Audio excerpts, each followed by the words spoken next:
Okay, I think we're live here. We're going to check this out. Actually, you know what? I'm going to just check something here first. Yeah, okay, we're good. We're live here. We're going to watch some news. First one's going to be CTV. We will take a look. Pierre Poilievre and Alberta Premier Danielle Smith are pushing for a new pipeline to get Alberta bitumen to Pacific Tidewater and to do so fast, something BC's Premier David Eby continues to reject. Don't know where, maybe that clip is coming, but you heard it earlier in the show. He definitely does reject it. So Poilievre, this quote, "Canadians deserve the truth. Venezuela's return to global oil markets is a specific threat to Canadian oil sands petroleum in a way that Saudi oil or other light crudes are not, and we cannot afford to delay any action that will protect our sovereignty and give us new customers to sell it to, especially a pipeline to the Pacific coast." I mean, it's incredible to me that maybe 75% of Canadians don't share this view. I know you're always going to have sort of a loony left, maybe even a loony right for sure, in a country, but at some point, I mean, what's the point even of Canada if all these things happen and we're still hesitant to block a pipeline when we're an oil dependent country to a large extent? It's not the only thing, but it's certainly important to the economy when you say, okay, we're going to try to diversify away from America and have less reliance on America, and then you're also going to block a pipeline. Those two things, I mean, I've made this point in other videos. I'm sure you probably have not seen those because this is a small YouTube channel, but there's just no justification. I don't know. I don't understand how this quote here from Poilievre does not have like 80% support in Canada. Only the crazy environmentalists like Stephen Guilbeault, I think, would be in opposition to that. Like, it's so crazy. What do people think when the whole like elbows up crap comes up? What do people think Canada is going to do? Just like create the next Google? Is that what people think Canada is going to be, this tech hub? Even though it's a little harder for Canada to attract the top tech talent, just I would say one major disadvantage we have compared to USA is climate, meaning the weather.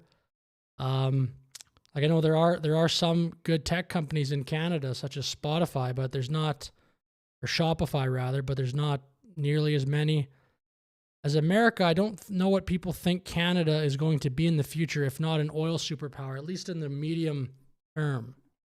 That's basically what Pierre Poilievre has said in a statement that followed those comments from the Prime Minister. We're going to bring in the front bench right now to talk a little bit about how this is affecting domestic politics around this issue.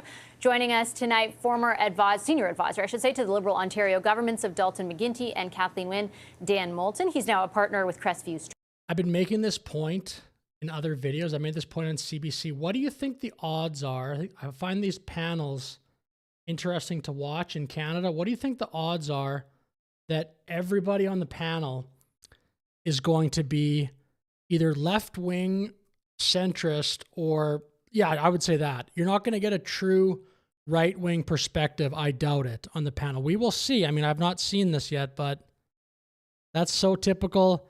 In Canada, I would say a third of the country at least on these panels does not get represented in Canada. It's all left or center left, like I said. Anybody that's even as right-wing or to the right of Poilievre, I feel like these networks just pretend they don't exist.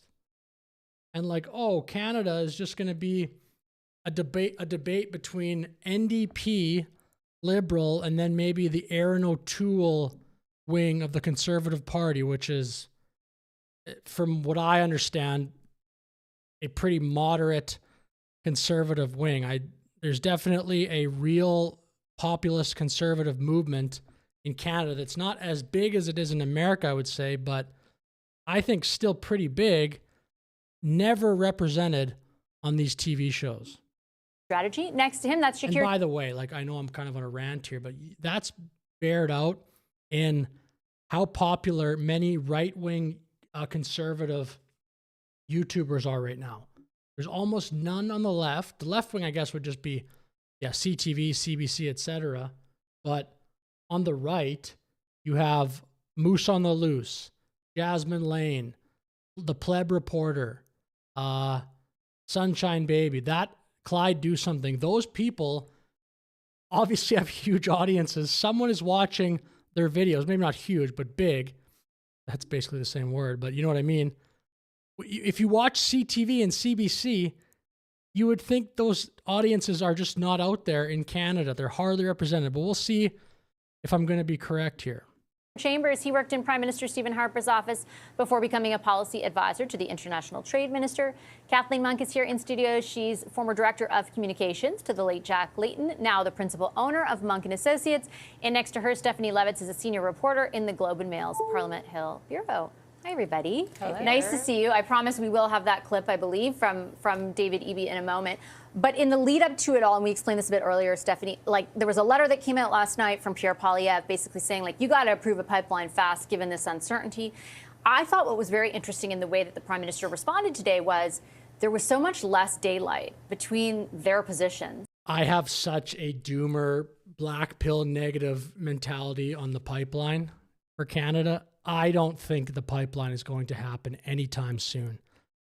If it does get approved, I actually think it will be in 10 years or something. I think the culture in Canada will still have to change a lot for that project to actually get approved. Maybe there will be discussions and there will be like a memorandum of understanding or more things like that. But for it to actually be approved, I don't see it. I see those environmental groups, the Indigenous people that want it stopped, the whatever, even if to the degree that's even true. I think that faction of Canada, unfortunately, will keep winning. In the aggregate, than there might have been a few years ago between a Liberal Prime Minister and the Conservative leader. Like, there's not, the details are not exactly the same, but both are saying, we got to do more of that in light of this, basically. Isn't that one of Pierre Poilievre's? I don't believe that. I think Carney will say that, but I don't really think he's serious about it. It's one thing to say you think it's a good idea. It's another thing to actually do it. I mean, look at Trump in USA. Whether you like what he's doing or not, he is not okay with just talking about something and then never doing it. Greatest frustrations, right, is to see the thing that he has advocated for and championed for so long now being taken up by a sitting Liberal Prime Minister. Right. And it makes it challenging for Mr. Poilievre again and again to carve out his space. So now he moves into a different space, which is hold Mr. Carney accountable, right, and say, hey, Prime Minister, you promised you were going to do this. You said you were going to do it. We need to do it fast. Do it faster. I'm not sure that's feasible. I mean, we don't still have a proponent, as far as I know, for said pipeline, but obviously they're moving in the same direction. The question is whether Mr. Carney can deliver now on that thing he says he wants to do. Yeah, the question of delivery, I think, is where the space for that side of the opposition lies. There's another opposition, Kathleen, as you will well know, with you Democrats. This is sort of why I think the pipeline is not going to happen. I know I'm not being optimistic. I'm certainly being pessimistic. All the discussions around the pipeline, everybody focuses on the 1,000 reasons why it won't get built. I know at this moment I'm sort of adding to that, but I've just been watching the discussions around the pipeline. It's never, look at all the amazing economic development that can come out of this, all the jobs that can be created, all the people that we can hire, all the increased tax revenues we can use to fund social programs. It's always, look at all these obstacles. I think it's just the overall morale of Canada is pretty deflated, pretty defeated. And there's this, I don't know the exact word, but not a very innovative spirit in Canada right now. That's who take a different view. At the provincial level, we do have that clip from Premier Eby, so I'm just going to play it and then I'll get your reaction. Mm-hmm. We're happy to work with Alberta and the federal government on ensuring access to Tidewater. But what we don't support, what I don't support, is taxpayers paying for another publicly owned pipeline across the north. If we're going to do public investment into our resources here in Canada, I think it might be time to pivot that discussion to a refinery. We still buy oil products from the United States. I don't understand why. So he had lightly intimated the refinery stuff before, and New Democrats provincially in Alberta had talked about that a lot. Not a whole lot of change in his position. What do you make of how that might unfold? Well, it might not come as no surprise to you, but once again, I think that Premier Eby is the most sane person in terms of when we're talking about these issues. You know, I'm just going to listen to the end of his speech again because I want to make sure I got that correct. But what we don't support, what I don't support, is taxpayers paying for another publicly owned pipeline across the north. If we're going to do public investment into our resources here in Canada, I think it might be time to pivot that discussion to a refinery. We still buy oil products from the United States. I don't understand why. What? Where are we going to get the oil products from? If you're anti-pipeline, it's got to come from somewhere. I mean, I know it can be like transported in other ways, but what do you mean you don't understand why we buy American oil products? And then, anyway, we'll move forward, but... So he had lightly intimated the refinery stuff before, and New Democrats provincially in Alberta had talked about that a lot. Not a whole lot of change in his position. What do you make of how that might unfold? Well, it might not come as no surprise to you, but once again, I think that Premier Eby is the most sane person in terms of when we're talking about these issues. You know. So again, so far, there's no right-wing perspective on this panel. He's rational, he's pragmatic. He's saying, you know, don't call for a pipeline that has, as Steph says, no proponent, no backing in terms of financial money, and frankly, isn't necessary right now. So I think Eby was, you know, calm, cool, and collected today. Once again, reiterating he's happy to kind of help Alberta, you know, expand the capacity of the existing pipeline, but also talking about a sensible thing like possibly developing some refineries, you know, and expanding refinery capacity. My great-grandfather worked in the Montreal refineries for Petro. No one cares. Many years ago. Those are good jobs. We can actually refine some of this oil here. And if the question or the panic that is currently gripping some folks in Canada right now is the fact that our oil, our heavy oil, is similar to Venezuela, and now we're going to be in competition with Venezuela in terms of getting our oil processed through those American refineries, well then, hey, why not actually refine some of it here? I mean, because it's so much more expensive. It is so much more expensive. But the reality is that, I mean, we could actually do more value-added processing to all of our natural resources. This is so stupid. How about just do all of it? How about build the pipeline and do everything else you can do in the oil sector? The pipeline is such a no-brainer. It's like the boogeyman to people like this. This is not just oil, but, you know, lumber, you name it, steel manufacturing. We've seen how we've been hamstrung, frankly, by the fact that even though we have a steel industry here, we actually don't manufacture and do those value-added jobs in the same way. And we export our raw resources to some extent to other countries as opposed to doing that processing and value-added work here.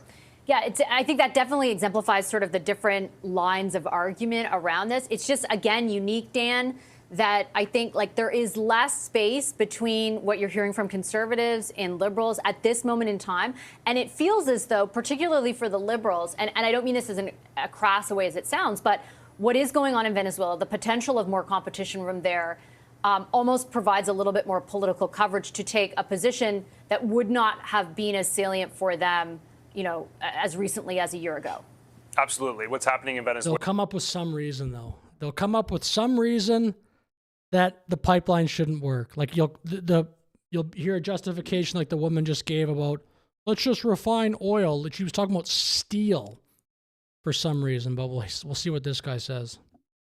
Absolutely. What's happening in Venezuela underscores, I think, everything the Prime Minister has been doing since he was elected to get more of our energy resources developed, to work with the provincial governments to accomplish that goal. I think the political reality here is, as has been discussed, most challenging for Pierre Poilievre. This issue has been taken off the table for him. He is, through his comments last night and today on getting a pipeline approved that doesn't have a proponent, he's trying to play his way into the story because it's the only way he can get any attention right now. I think a lot of political advisors to the leader of the opposition would probably be saying, affordability is the issue we win on right now. Canadians have just spent the last few weeks spending tons of money at shopping malls and grocery stores. They're looking at their credit card bills and they're feeling anxious about affordability.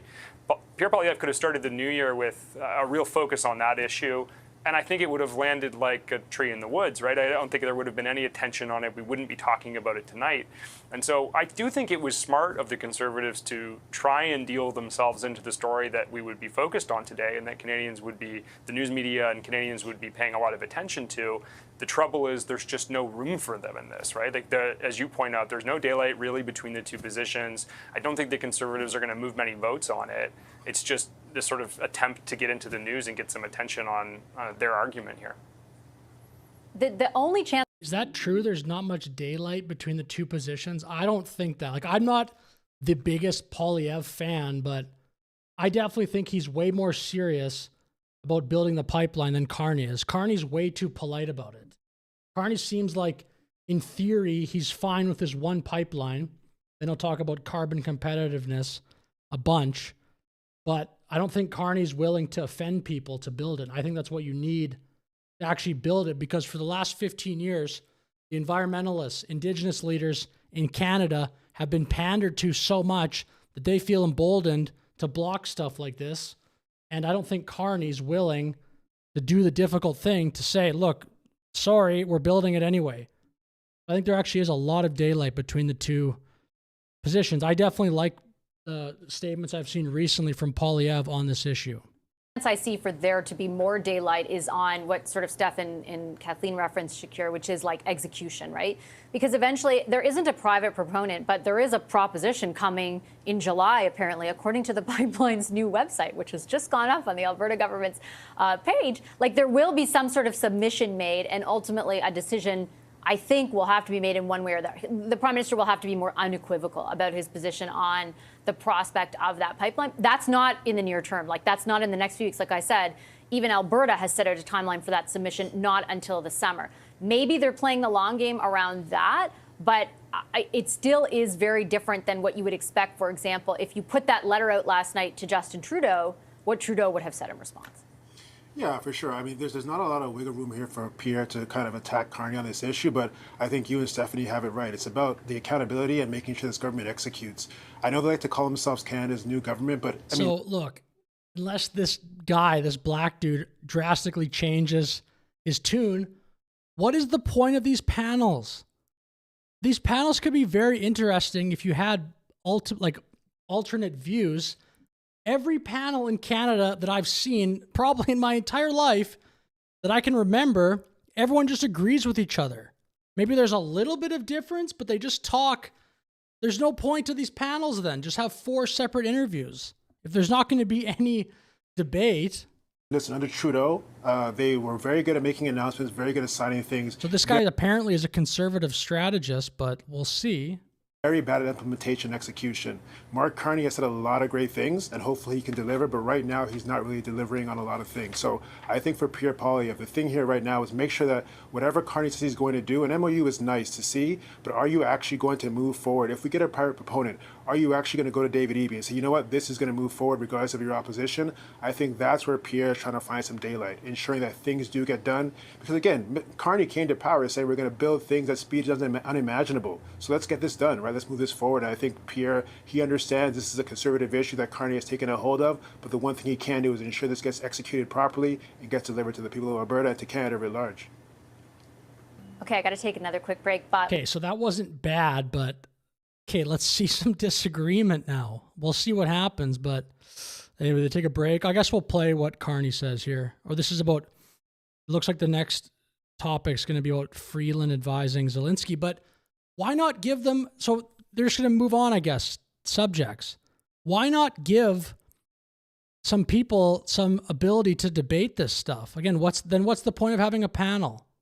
If you're just going to ask everybody a question and then sit there and maybe they articulate a little bit of differing views. I mean, towards the end, the black dude definitely sounded more pro-Poilievre and pro-conservative, but he's not apparently even going to get a chance to debate this other woman who was praising Eby, the leader of BC. But I'm going to move ahead a little bit and just see what Zelensky or Carney says. Parliament situation right now? No, absolutely not. I had her as my special envoy after she left cabinet. I covered this already. He's just talking about Freeland. Chrystia Freeland's decision to step down as an MP in the, quote, coming weeks after she accepted a new role to advise Ukrainian President Volodymyr Zelensky. Freeland had... So stupid. But let them debate each other. We'll see what happens here. But again, I made the point already like 3 times. What's the point of a panel show then?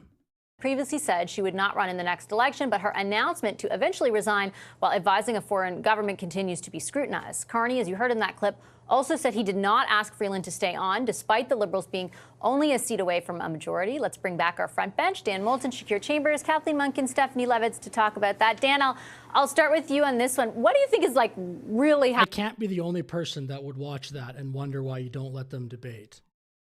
Then again, like, anyway, let me know in the comments.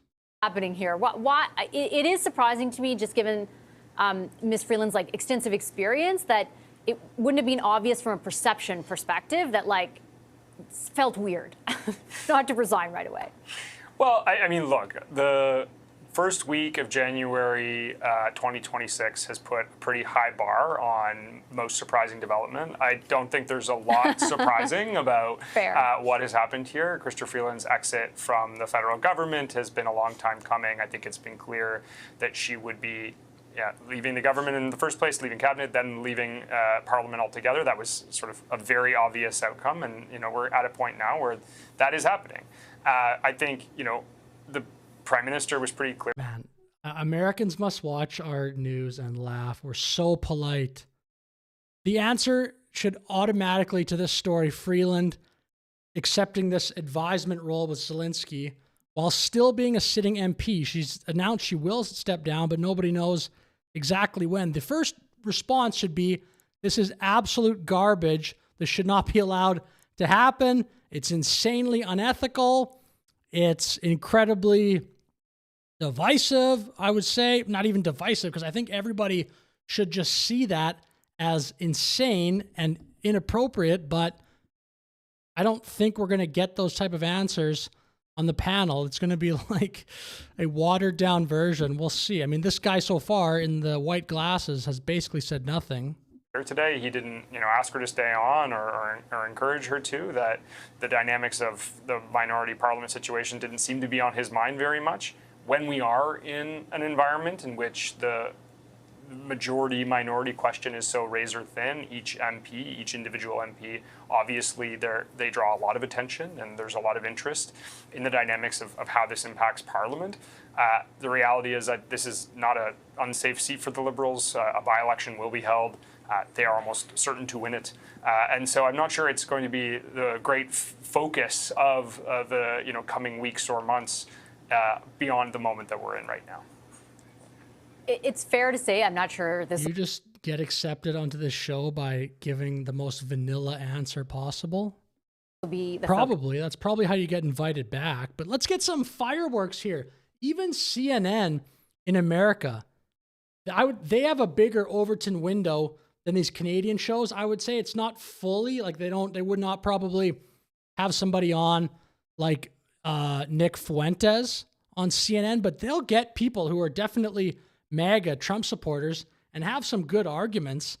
Why not do that in Canada? I think that would be, aside from the entertainment value of that, which would be good for ratings, I think it would be genuinely more productive for Canadians to see, okay, this person thinks this person thinks this. Let them come with their best arguments and see what happens. But these panel shows, that's not generally what happens. Stuff in a month from now. But I think it's also fair that like Chrystia Freeland was, I use the term on radio, like a main character. Like she had main character energy for a decade on Parliament Hill. She was a fixture of Canadian politics. So how she's leaving it is also going to be scrutinized no matter what, particularly given how things evolved yesterday.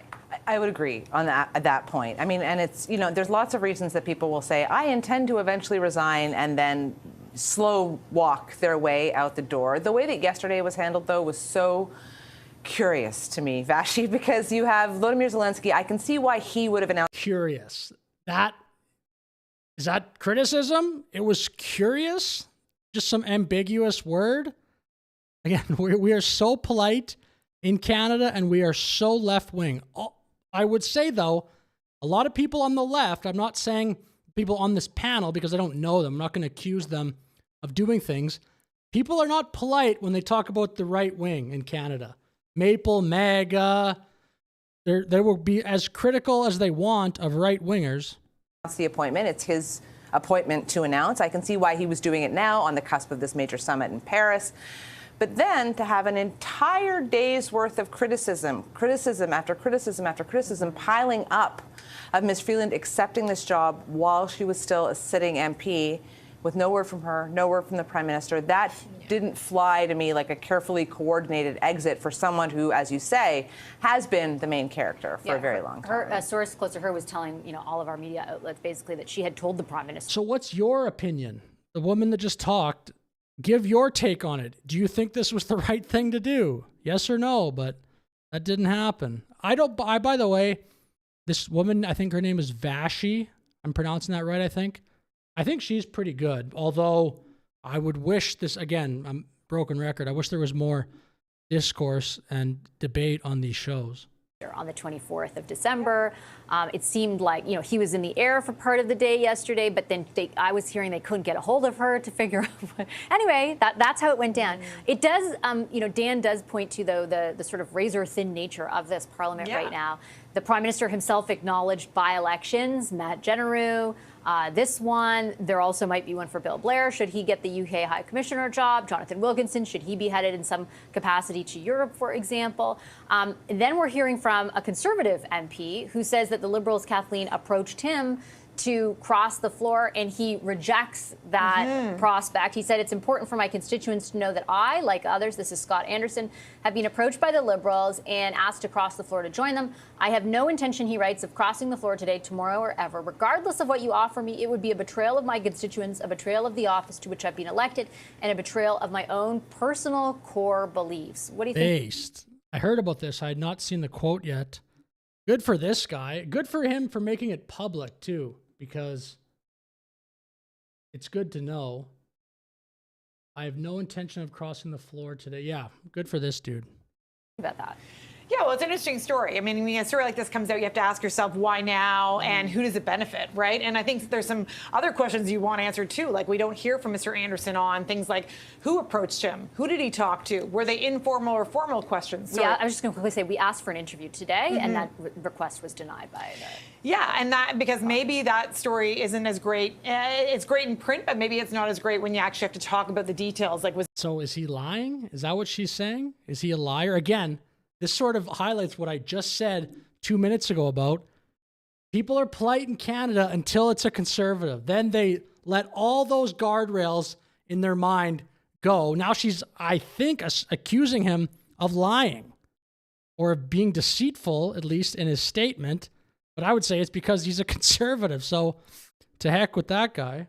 This is a formal conversation. Did you meet with the PM? What was the offer? But what I do recognize about it, it's an interesting timing. 3 weeks out from the Conservative convention, the leadership test that Pierre Poilievre will face, it's good to have a Conservative, a backbencher as it is, come out and say that, no, I'm sticking with the team. Because it also tries to help kind of like, we've all been thinking that there's going to be another floor crosser before the House returns on the 26th. So it, kind of secures, the caucus and being like, it's okay to stay with Poilievre and circle ranks around Poilievre in the lead up to the big convention. Yeah, two things. What do you think is going to happen in the leadership review? I think Poilievre will stay on. I was more doubtful before, but if I had to guess right now, it'll be Poilievre again. I think he's done enough in the last few months. He's been better. I've made the point in other segments or whatever that I thought he ran a terrible election campaign, but I think in the last few months he's gotten back to being more bold, not caring what the Liberals say about him as much, which I think is what you need to win. I thought he became too passive, too almost too friendly, for lack of a better word, during the campaign. Interesting timing, totally, Shakir, given the proximity of the leadership review for Pierre Poilievre, but also because I believe the Prime Minister said to CBC in his year-end interview that he was not recruiting everyone, that the Liberals were not trying to get anyone else to cross over, just that they had been approached. Other ministers intimated that they had been approached by other Conservatives. What does this say to you? I didn't believe the Liberals when they said they weren't approaching other Conservatives. I mean, when you're one seat away, of course, you're making all kind of overtures. You're probably promising things in people's writings to kind of get them to cross over. So I'm not surprised to hear this. And there's probably other Conservative MPs that might speak out before Pierre's leadership review, talking about the Liberals trying to court them as well. So I think it makes sense to try to bring people over to get the majority. But I think after hearing Mr. Carney speak about by-elections, plural, like you said, Wilkinson, Blair, Freeland, they might actually end up further away from majority, you know, in a couple months' time than they are right now in terms of one seat away. So we'll see how it all plays out. But going into the leadership review, I do think, you know, personally, I don't think Mrs. Pierre Poilievre has any threat to his leadership of the party. I think he'll probably pass with overwhelming numbers. And then we'll see what happens moving forward in terms of the dynamics between, you know, Carney trying to court backbencher MPs or MPs generally speaking, and those I think, you know, it's appealing to try to be a part of the Liberal Party when you are a firm member and have core beliefs of the Conservative Party. Do you think we're in for a slight period of calm, Dan, as far as those floor crossers go? Because Shakir's right. Right before, everyone was like, they're going to, you know, we're just one MP away from a majority. It's happening. It's happening. No, I still think there'll be another floor crosser. If I had to guess and I had to make a prediction, I do think that they will be successful in securing another floor crosser in the weeks ahead. That was certainly in the air when Michael Maw crossed the floor in December, and I think I would tend to agree with this guy. I think if I had to guess right now, I think the Liberals will get somebody else. We will see. it remains true. I'm not sure, to Shakir's points, it will have a meaningful impact on Pierre Poilievre's leadership review. I think the membership of that party believes very strongly he represents their views and will probably endorse his continued leadership. What I don't think will be helpful for him is if he carries on, particularly with the weakened number, and then there's a slew of by-elections next summer. You've mentioned, 4 seats that could be up. Maybe there's even more. You have a whole group of by-elections next summer that don't go the Conservative way. It's not going to look very good for Pierre Poilievre, and that's actually an environment, I think, politically, that's to the Liberals' advantage. I've got about 20 seconds. They all go to you, Steph. Well, one, that presumes the Conservatives would be competitive in any of those seats. The biggest risk for Mr. Poilievre would be if he lost Edmonton Riverbend, which is Matt Generou's, the Conservative seat. The prospect of another floor crosser with Ms. Freeland's resignation in the balance is tricky, right? Because as long as that seat is occupied, if they bring over one more floor crosser, that's the majority. That person is the majority government maker. Maybe that's sexy. Maybe that's something they want. But as soon as there are those vacancies, those numbers get more challenging. And then who knows? Well, maybe she did say in the coming weeks for a specific reason. Okay, maybe. I got to leave it there. Thanks, everyone. Our front. Yeah, so I guess that's the end of this video. But again, why not have some debate? Don't you think the video would do better? I mean, I know this is on actual news, but let's see how many views. Oh, this is the whole show. So I went to the end of the show, but 5,000 views in 9 hours. I mean, that's not terrible. It's not, it'd like more. Again, this is just on regular cable, so it's also getting the views there. But I mean, I can't be the only person in Canada that watches that and thinks there should be way more debate.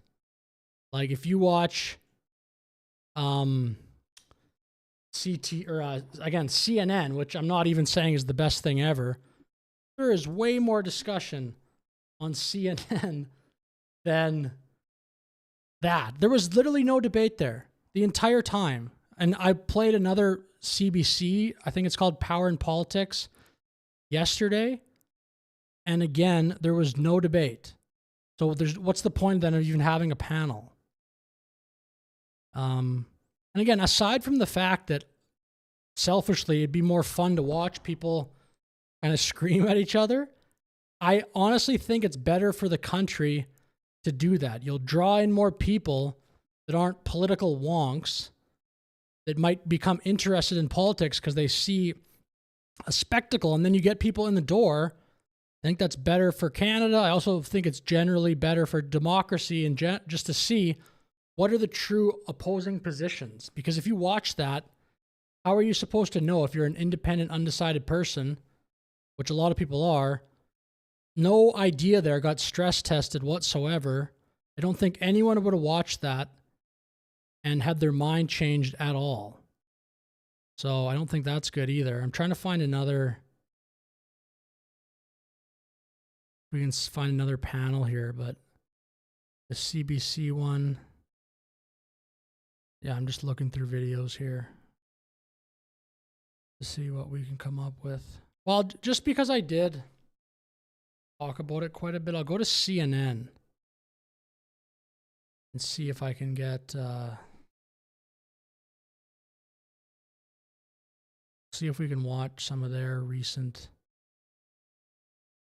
clips with,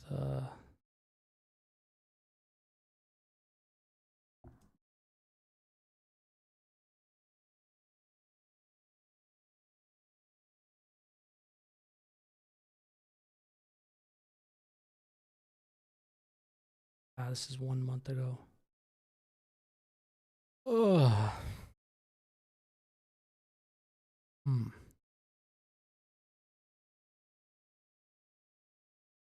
Yeah, we'll go to CBC.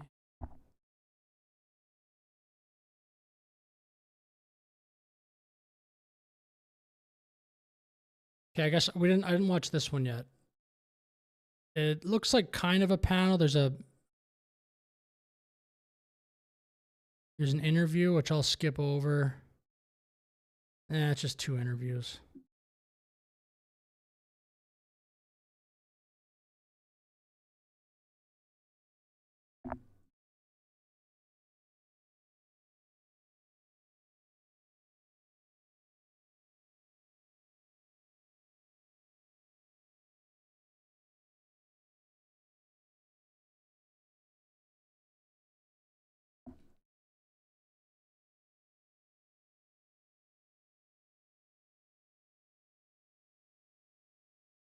Okay, we'll watch this video here. 2 minutes long, roughly. Foreign Affairs Minister Anita Anand, CPC leader Pierre Poilievre more react to Maduro capture. We'll take a look here. Were injured, but he says nobody was killed. U.S. Attorney General Pam Bondi writing on social media to confirm that Maduro and his Trump says some U.S. forces were injured, but he says nobody was killed. U.S. Attorney General Pam Bondi writing on social media to confirm that Maduro and his wife have been indicted in New York. Bondi says Maduro is facing several charges, including narco-terrorism conspiracy, cocaine importation conspiracy, and possession of machine guns and destructive devices against the U.S. And Secretary of State Marco Rubio reposting his own tweet from July 27th today that refers to Maduro as the head of narco-terror organization and says his regime is not the legitimate government.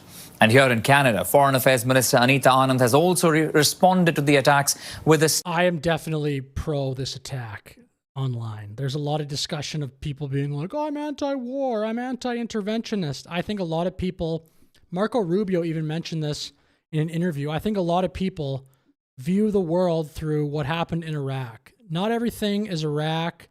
Not everything is the Middle East. I definitely approve of what America did here. I hope it just leads to more stability there. I hope it leads to less drug trafficking. Disincentivizes some of that from not only Venezuela, but Colombia and Mexico, things like that. I think at some point it was very appropriate for America to do something about this because the amount of drugs that flow in to America and Canada are totally out of control. Obviously, America would be doing this for America's sake, but I think Canada gets some benefit from this. Hopefully it just acts as a deterrent to all the drug cartels and all of their activity down there. That's so crazy. Those countries are so dependent on these drug cartels. I like Mexico, but when you go to Mexico, you can definitely feel that it's not exactly, I don't know how much I want to get into this, but it doesn't really feel like, oh, here's a chat. What's up? We got a chat. How will this benefit Canada? Canadians lose leverage they had against U.S. to Venezuela. I don't know what you mean by U.S. vassal. U.S. I'm making the point that hopefully Canadians can be benefited by there being a deterrent in the amount of drugs that Venezuela, Colombia, Mexico, people like that. I mean, I don't know how I don't think it's going to happen overnight that these drug cartels are going to reduce much activity, but I hope so. Hopefully less drugs will flow into America and Canada. But then is your point about how America now has more oil access to oil and that does not benefit Canada? Because if that's your point, I would agree.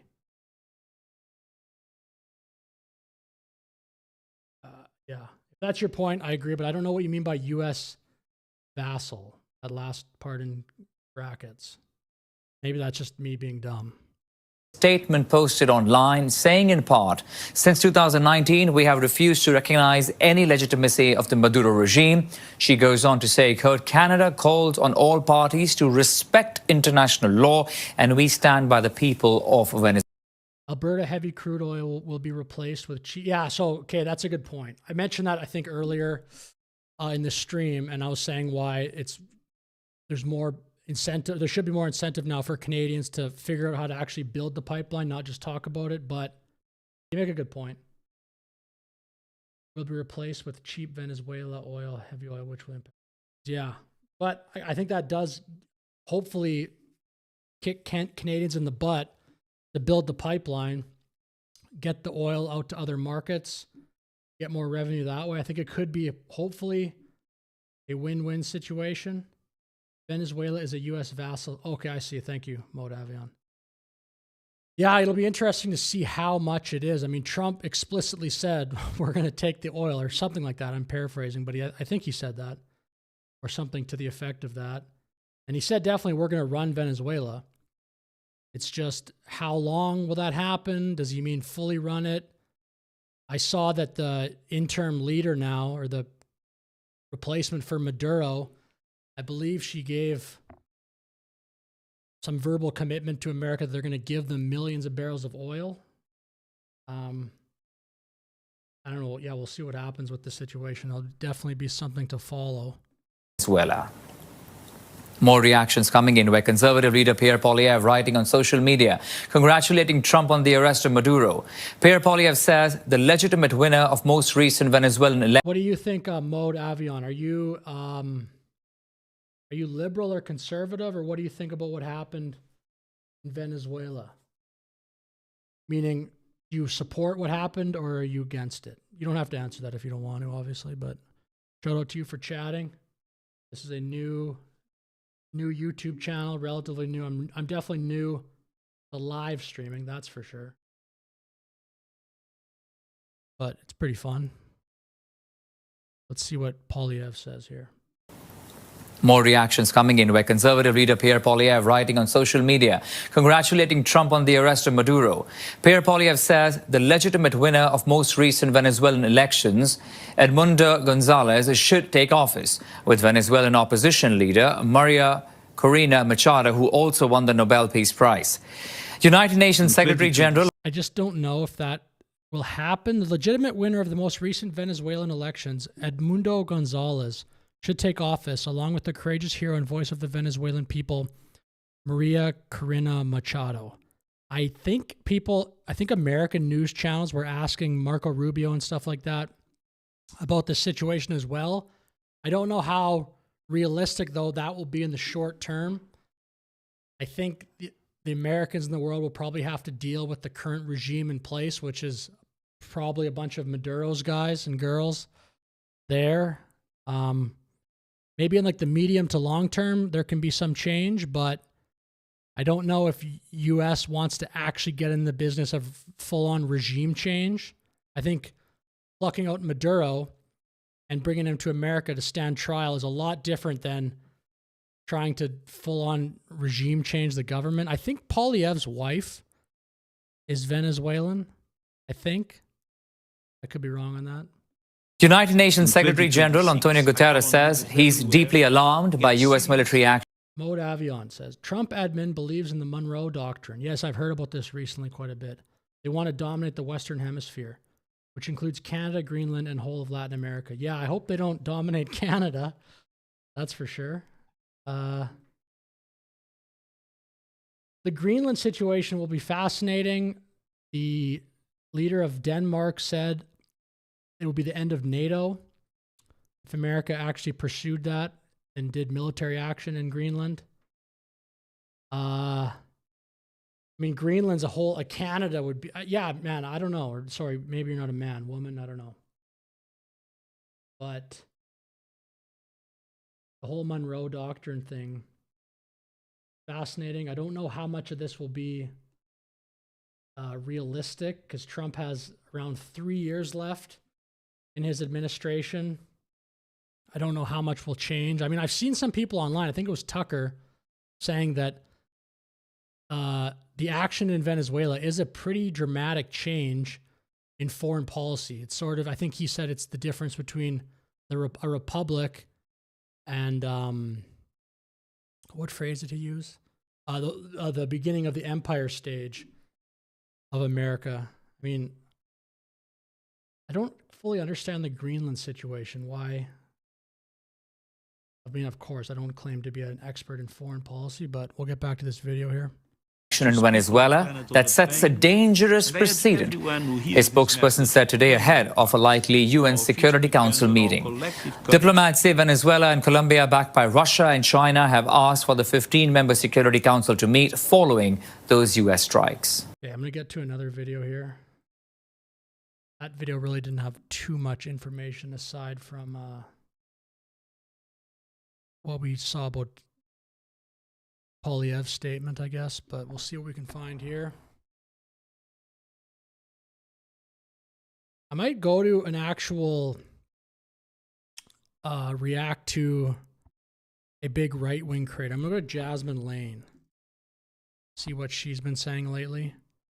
Because, like I mentioned earlier in the live, if you were here, mainstream Canadian media, you really are not going to get, in my opinion, about a view of a third of the country. You're going to get left, you're going to get centrist, you probably will get some center-right as well, but a full conservative perspective I find is very rare on the Canadian mainstream channels. Oh, I forgot, this guy's pretty popular too, Elevate Podcast.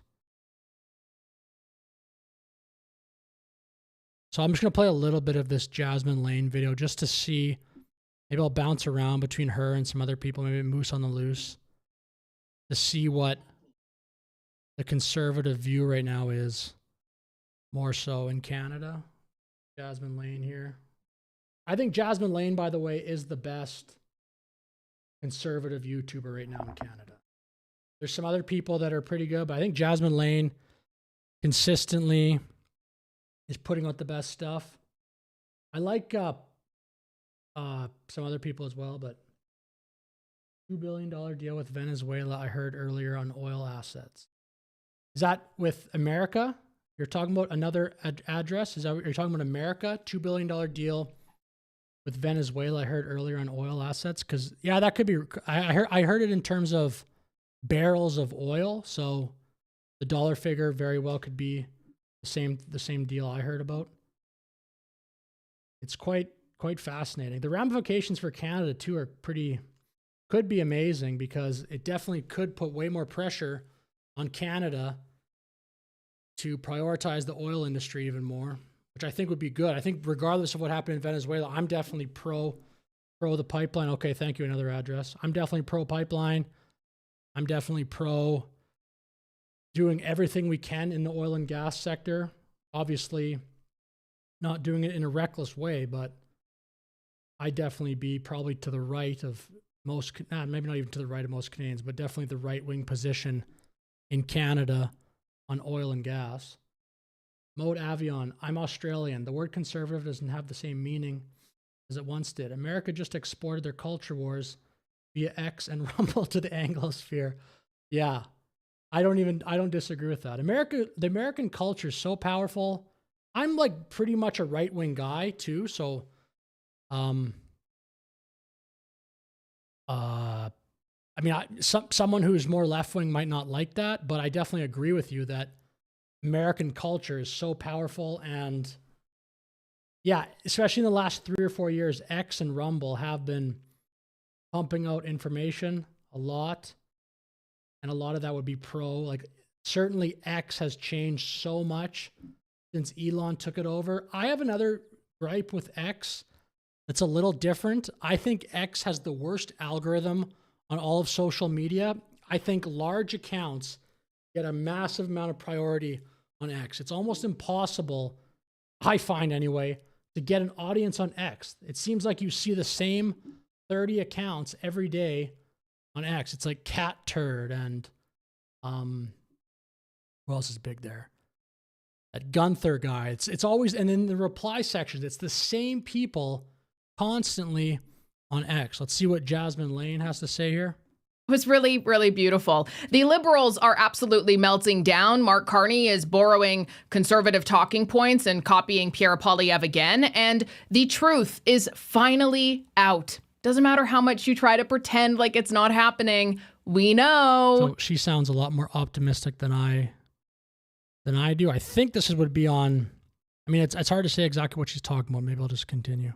I'm Jasmine Lane. Subscribe, like, follow, and comment your thoughts down below. Share this video as well. Pierre Poilievre is not dangerous because he's extreme. This conservative civil war is nothing but fabricated. And today, we prove that. So where does it stop? There are now global concerns. Is there a conservative civil war in Canada?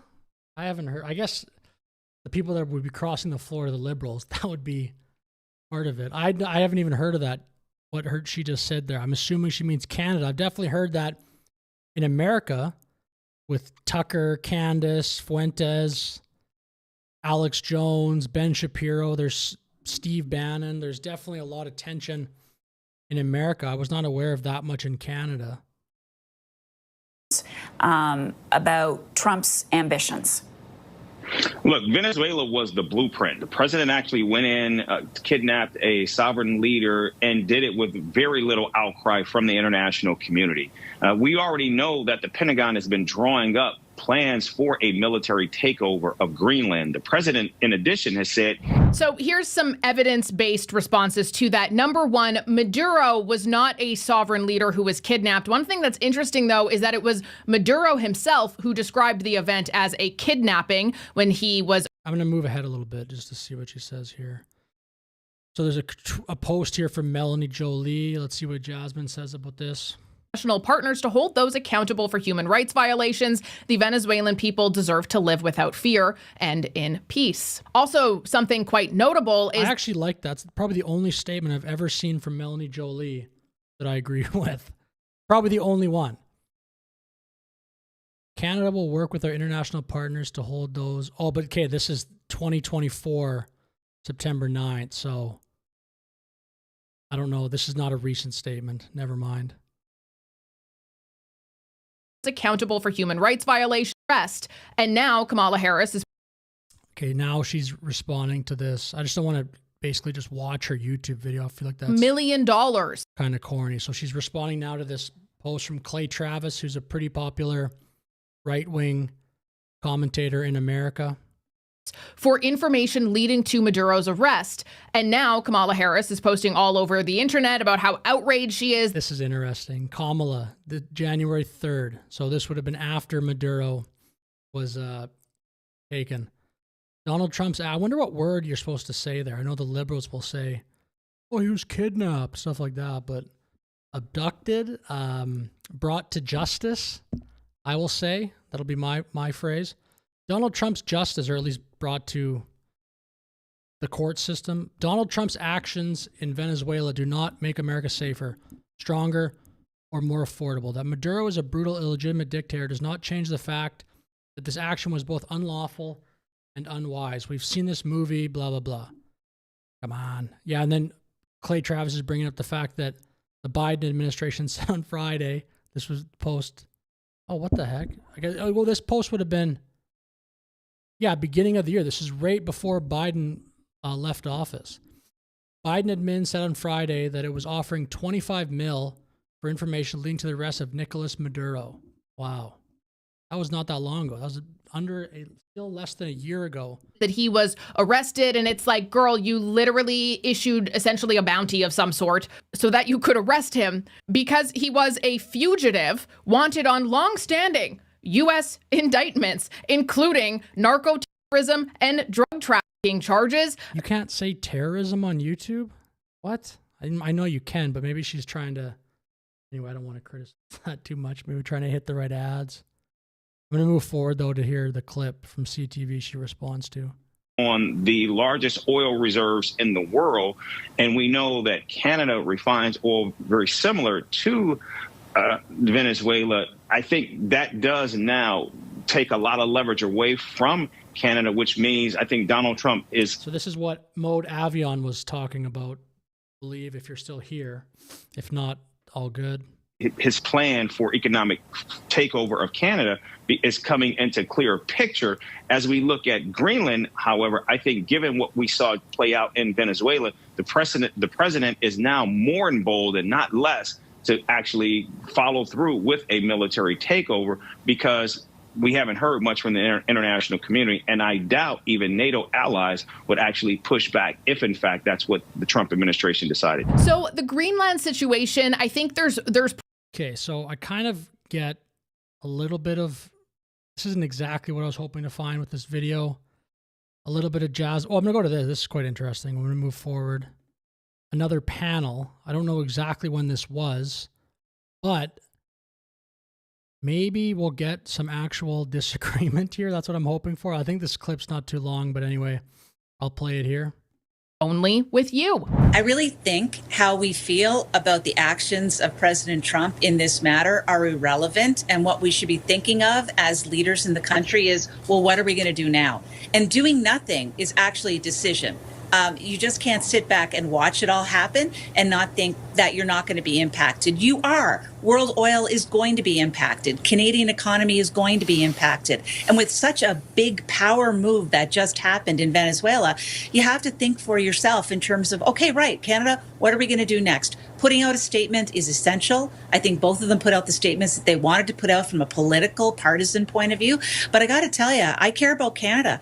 And I want to make sure that whatever is happening to the south of us, we are insulated, protected, and not only that, we're able to put in place the steps that we need in order to ensure our own sovereignty and our own safety going forward. And if you thought that this might be the push. So I think that's a good statement. It's just, I don't really know. I mean, the clip cuts off, so I don't know if anyone replied to that. But that's probably the best statement I've heard from any person that has some prominence in Canadian politics. That's the former, I think this woman's name is Lisa. And what we should be. Maybe I should get that. Yeah, Lisa Raitt, former deputy conservative leader. She's pretty prominent, I'd say, in Canadian politics. Not like as much as a Poilievre, but not bad. Another address. To spare the host from any monetization strikes, it is safe for those commenting to swear for him. Okay, to spare the host from any monetization strikes, is it safe for those commenting to swear for him and not get a strike on our person? I don't quite get your comment there. You can swear. That I don't. This channel is not even monetized. I only have like 100 subscribers. So if you're saying swearing in the chat room, you can, but I don't know. That's what you're asking.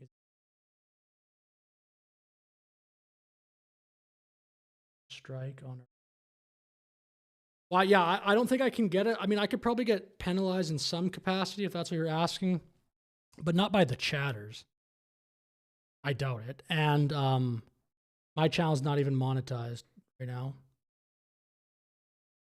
I have another channel that actually is monetized, but it's not on Canadian politics. Maybe you're referring to what I said before about she like kind of blurred out the word terrorism from her speech. I don't think that has to do with a strike, if that's what you're asking about, but that has more to do with, I think, trying to make sure your video has the largest potential reach. I wouldn't do that. I mean, I wouldn't blur out the word terrorism because I don't think it actually would affect much, but maybe it does. I just don't get it. But that would be so you get the widest possible reach and your ads.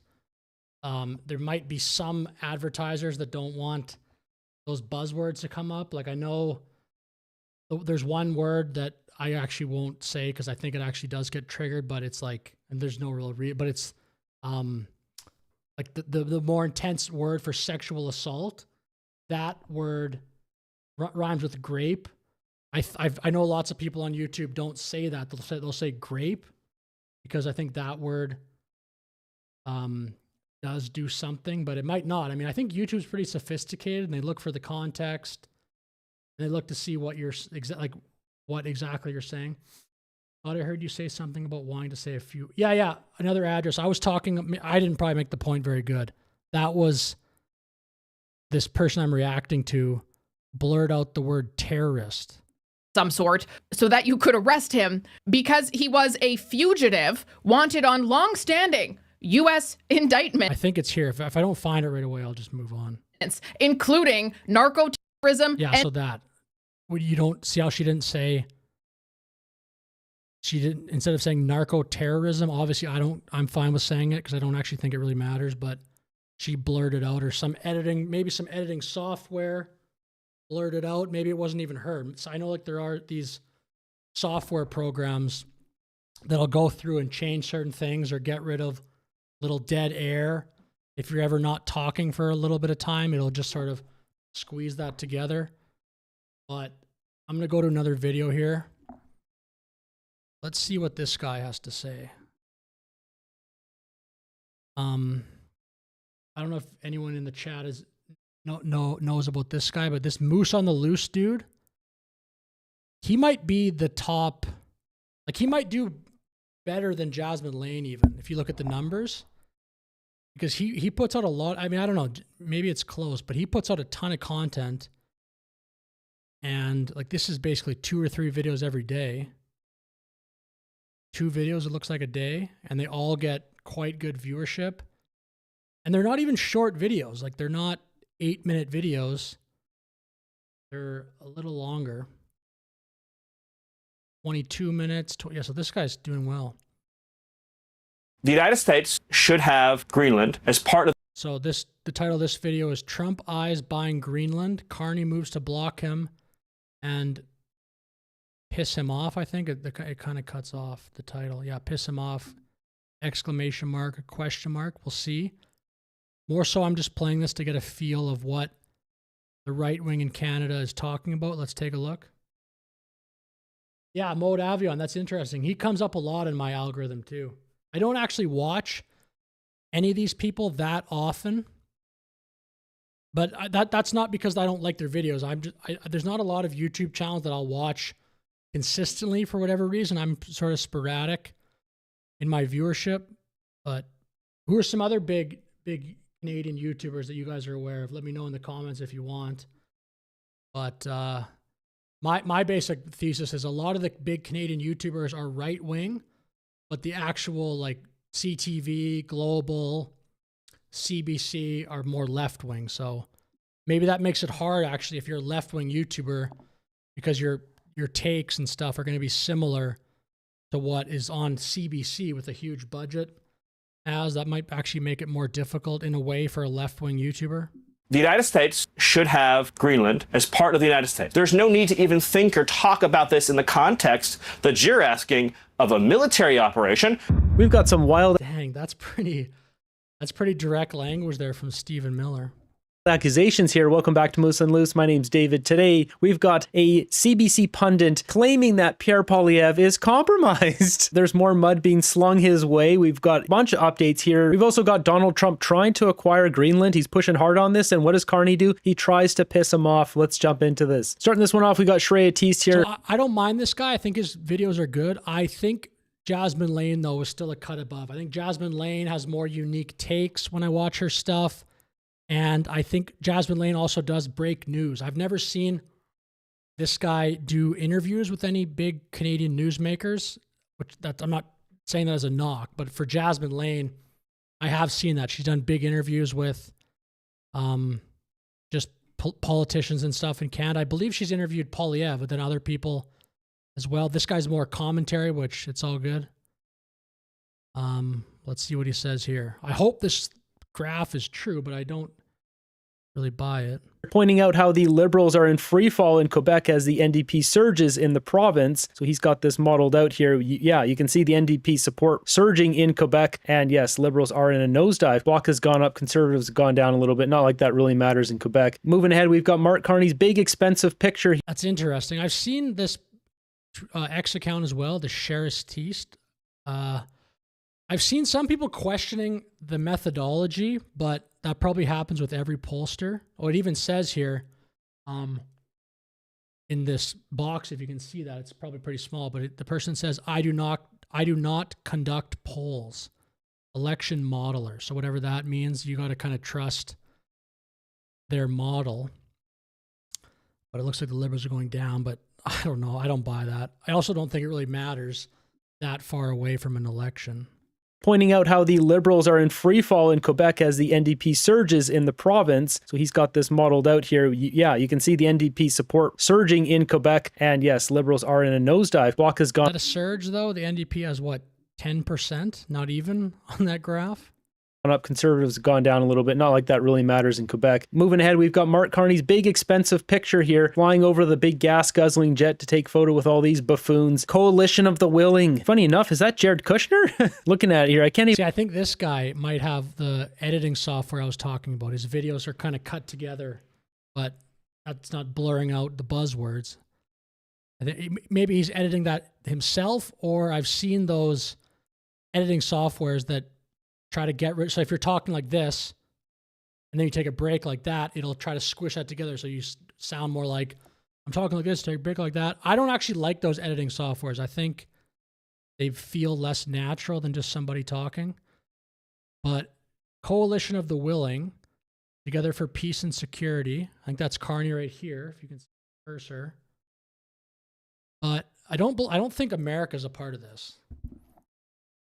There's a lot of people in this picture. I wonder how many countries are represented there. There's Italy, UK, France, Ukraine. I'm sure there's some other ones, but my knowledge. Well, there's Kushner. So that I guess USA is. Because that's Kushner. I think that's maybe Witkoff there, but that's definitely Kushner. Even find Carney. Where is he? Took me like 20 seconds. He's over here with a big cheeky grin. Of course he is. Moving ahead, we've got table salt with this one. Breaking. So another address says, staying neutral much as one can. It's the best possible outcome for the whole I'm concerned with. Will always be left versus right business, and every nation would prefer there's not another conflict. I don't have much for influence nor health to be of any service regardless. I don't have much for influence.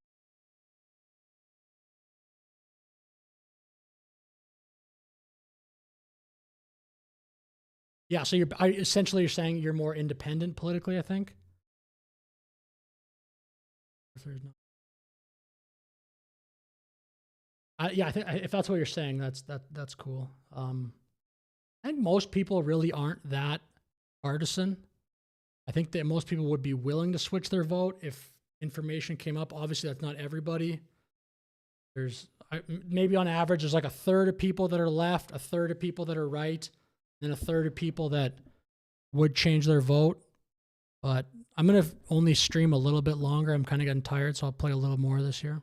U.S. officials have sought direct talks with Greenlandic government, possibly to offer the compact of free association similar to one of the USA has with the Marshall Islands. This is turning into a real thing here. Yeah, another address. I think I know what you mean. This guy's still talking about Greenland. I'm kind of trying to hope he can give some sort of hot take on what's happening. Me as president of the United States to ensure it is used to benefit the people of Venezuela. Yeah, this is what I was talking about earlier. This is probably what I got the 30 and 50 million barrels of oil. Just suis Métis. Just suis. So you're Métis? Just suis Métis? En français, kind of. That's cool. I'm pleased to announce that the interim authorities in Venezuela will be turning over between 30 and 50 million barrels of high-quality sanctioned oil to the United States of America. Venezuela and the United States. I've asked Energy Secretary Chris Wright to execute this plan immediately. Very true. I mean, the same thing with Kim Jong-un. Would he be complaining? These guys are unbelievable. Moving over to the story about Greenland. Donald Trump trying to make a push to make it a territory, a 51st state. Who knows? Also tonight, the Trump administration stating in no uncertain terms that it is considering a variety of options on possibly acquiring Greenland and that the deployment of the United States military is not off the table. Of course, this is coming just days after the military's successful capture of Venezuela's leader, Maduro. President Trump has made it well. Anyway, I'm going to go to one more right-wing creator, and then I'm going to end the stream. This guy's not giving me too many takes. He's more just reacting to stuff. I've not gone to this guy's channel in a while, but Elevate Podcast also does. Oh, he hasn't posted in a while. I'm going to someone else. We'll go Clyde Do Something. Again, he's talking about Greenland. Greenland is open for business. Fortress America. Yeah, maybe I'll try. We'll go to Pleb.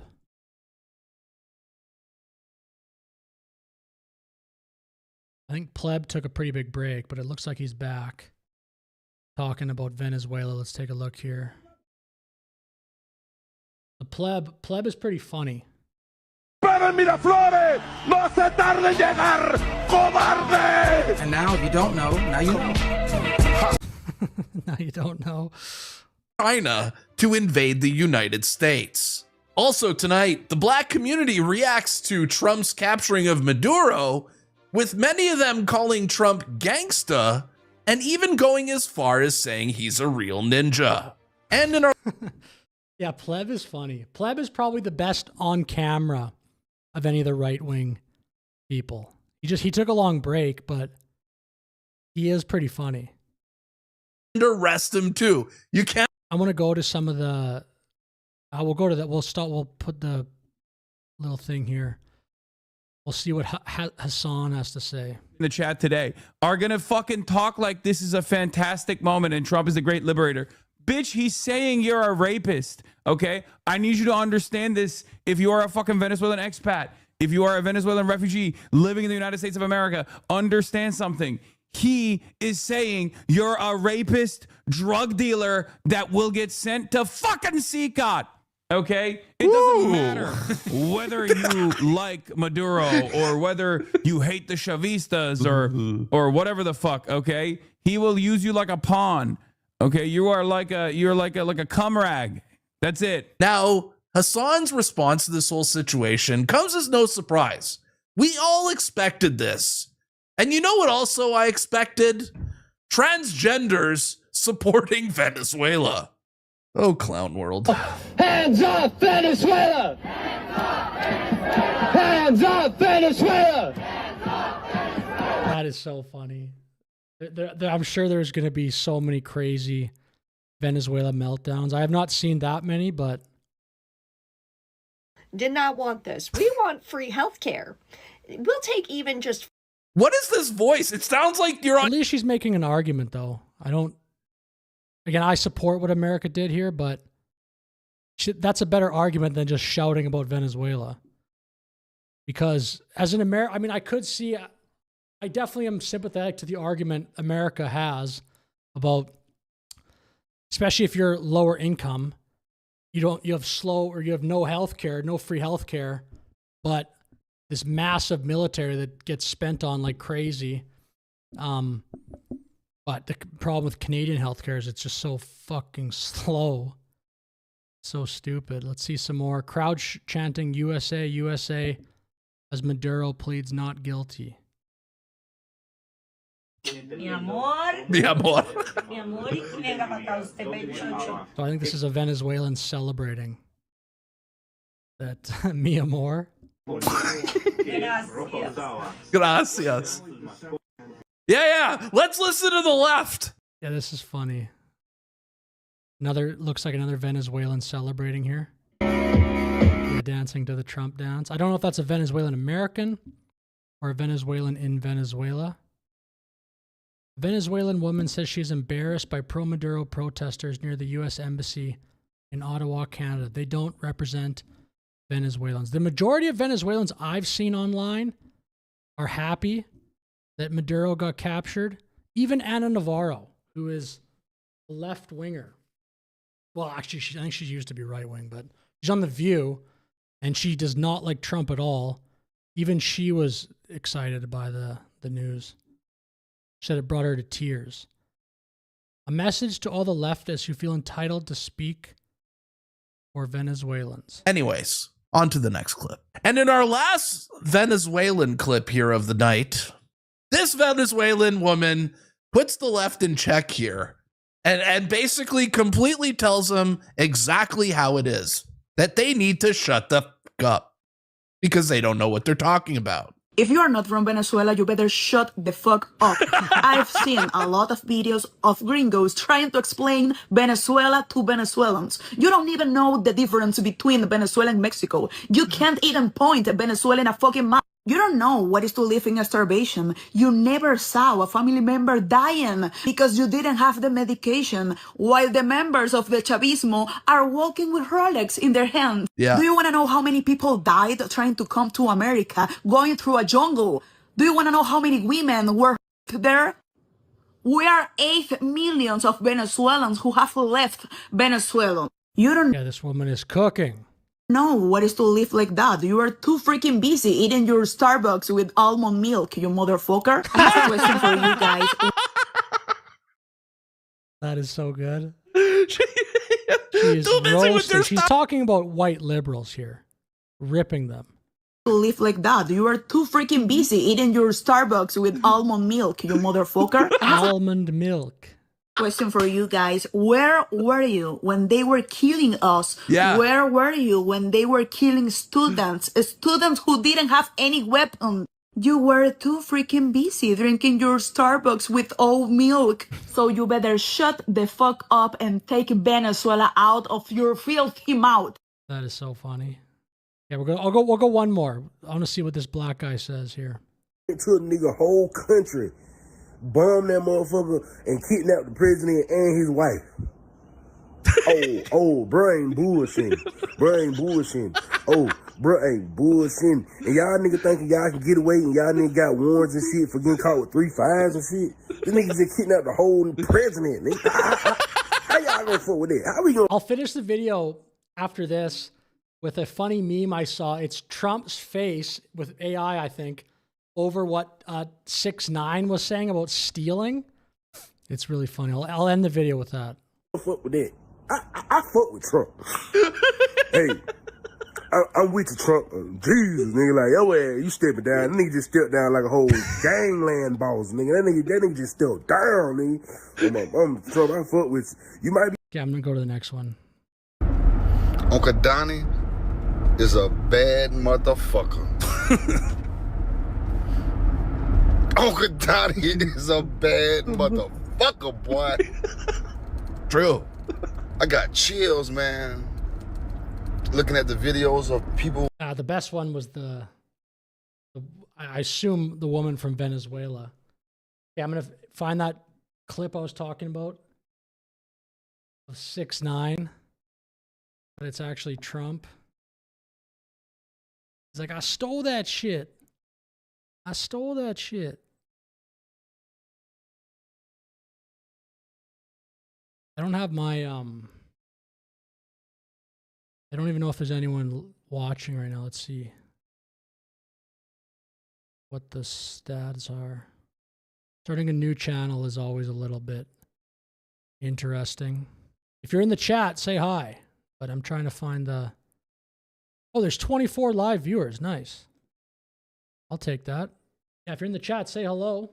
I'm about to end the stream. Unless you want me to keep going, let me know in the chat, but maybe I'll take a break and go live in a little bit after this. I'm just going to try to find this one funny clip here. 6ix9ine.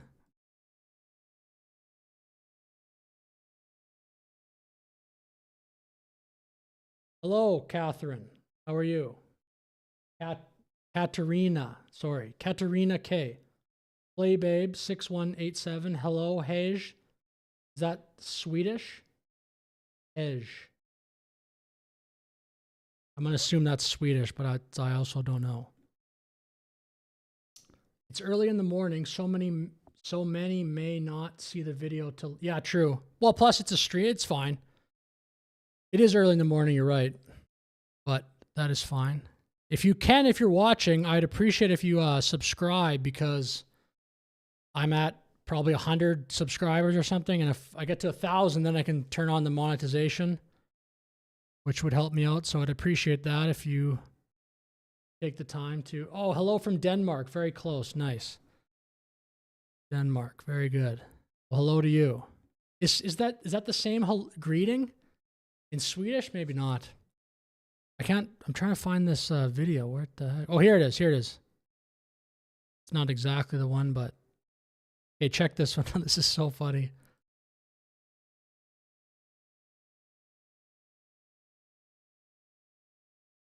Stole that shit. That's what I do, nigga. I forgot there's the N word, so trigger warning for that. Fuck, nigga, I stole that shit. And I stole it. Like, but niggas don't understand. But it looks like Trump, but this is an actual video of the rapper 6ix9ine who's going back to jail. I talk facts. Vlad, I talk facts. Oh, you're right. I don't even deny it. That's cool. Nigga, I talk facts. What deny? What, nigga? Give me that, nigga. You don't know what to do with that. Okay. You know when a nigga got a girl, her shit fat? Bro, you don't know what to do with that. Give me that. I stole that shit. Oh, man. That is funny. Anyway, maybe I'll end the stream. Maybe I'll play one more because I think there's actually... Let's see what is happening here if I refresh. 24.